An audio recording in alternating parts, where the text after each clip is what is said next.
it says, Arjuna's hair stood on end. This is 14. Amazed and ecstatic, he fell in adoration before the Lord, pressed his palms together and spoke. He's saying, I see all the devas in you, like all the angelic beings in you. Your body contains every living creature and all levels of evolution, even the creator Brahman, seated on the lotus and surrounded by the ancient sages and celestial serpents. So he describes this vision. It's beautiful. I mean, I would definitely, read it.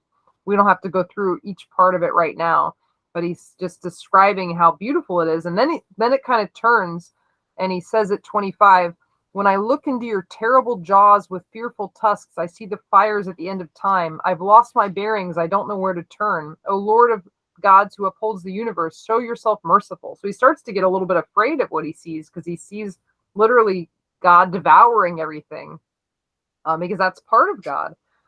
It says at 27, he's talking about, because now he's seeing the people he's supposed to fight. Remember how his whole story is about him getting ready to fight his brethren, his cousins, his brothers. And I was kind of wondering about, like, all this is happening while these people are waiting to fight. Yeah. It's so yeah, they're all waiting to fight. And he's just driving around on the chariot with Krishna. So yeah, it's probably not literal. But now he sees all those guys dying. He says, all of them are helplessly caught in a torrent that's rushing into your terrible jaws and tusks. It's horrible. Some are being crushed between your teeth, their heads smashed to powder. Like he's seeing them die at Krishna's, in Krishna's mouth, basically. He says at 30, your mouths are filled with fire. So he's got multiple mouths. Wherever you turn, you lick your lips. On every side, you devour all that lives. O Vishnu, your radiance has set the universe on fire. And he's referring to Krishna in his form as Vishnu right here, because they're one and the same. So okay, now 31 and 32 are important. 32 is one of the most famous quotes. I'll read both. 31 says, O God of such terrifying form, Supreme Lord, you who existed before anything else, I prostrate before you. Be merciful. I must know who you are, what you do, and why you do it. And then the blessed Lord said, I am all-powerful time, destroyer of the worlds, and now I have come to devour this world. Whether you fight or not, all the warriors of the opposing army gathered here will surely die. Now, this quote, I don't know if you're familiar with Oppenheimer, one of the creators of the nuclear bomb. And after he had a part in creating it, he has that famous quote from the Bhagavad Gita, a little different translation, but he says, I am become death, destroyer of worlds. That's just another translation of this sloka. And, it's kind of interesting. So Oppenheimer's mind went to this vision of Krishna in this terrific form when he realized what he had done in helping to create something that could destroy everything.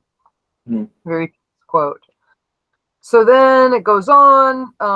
So basically, Krishna's imploring Arjuna to continue to fight. He's saying it's already decided. They're already dead. I've already killed them. So why don't you just stand up and fight? Because the result has already been decided. He says, therefore, stand up and fight. Claim your fame as this warrior.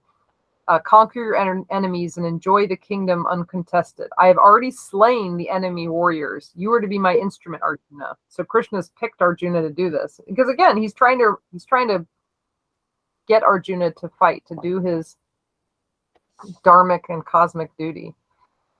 So Arjuna, hears all this and basically then begs Krishna to come back to his regular form.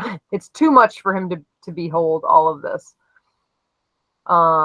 He at 43, he says, you are the father of the world. This is Arjuna speaking to Krishna. You are the father of the world and all that is in it, including the animate and inanimate. You are the supreme guru. Certainly the whole world should adore and worship you. In all three realms, O mighty one of unparalleled strength, nothing is your equal. I humbly bow before you and implore you to forgive me, like a father forgives his child, like a friend forgives his friend, like a lover forgives his beloved.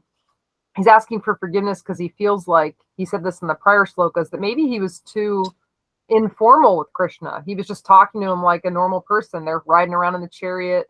He's like, I should have been more respectful because now I've seen you in your form and I feel bad.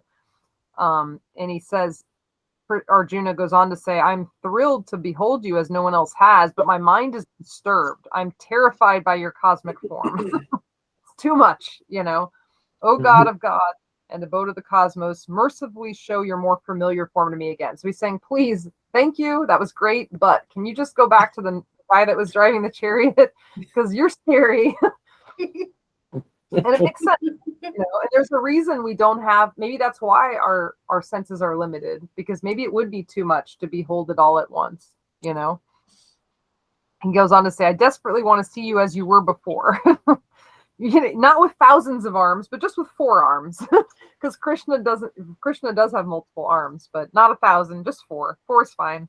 Go back to your form with the 4 arms. And then Krishna says, okay, at 49, I'll reveal myself to you again as I was before. And then now Sanjaya comes back in. This is at 50. I don't know if you remember, this story is confusing in a lot of ways. Sanjaya is narrating the story, is narrating the conversation between Arjuna and Krishna to the father of the bad guys, who's not a bad guy himself. The father's not a bad guy, but he's kind of involved. And so he says to Sanjaya, can you tell me what's going on? And Sanjaya is a divine seer, and so he's able to hear and see the conversation that Arjuna and Krishna are having. And every once in a while, his name pops up again in the book, and you remember, oh yeah, Sanjaya is the one. I know I had a hard time. Weird. It's like Sanjaya comes back, and Sanjaya says that after Arjuna said this, Krishna reappeared in a more gentle form and calmed Arjuna's troubled mind. And then Arjuna said, now that I see your gentle human form, my mind is tranquil and I'm returned to normal. So he's cool now. He's seen, he's gone back. Everything's good. He's no longer scared.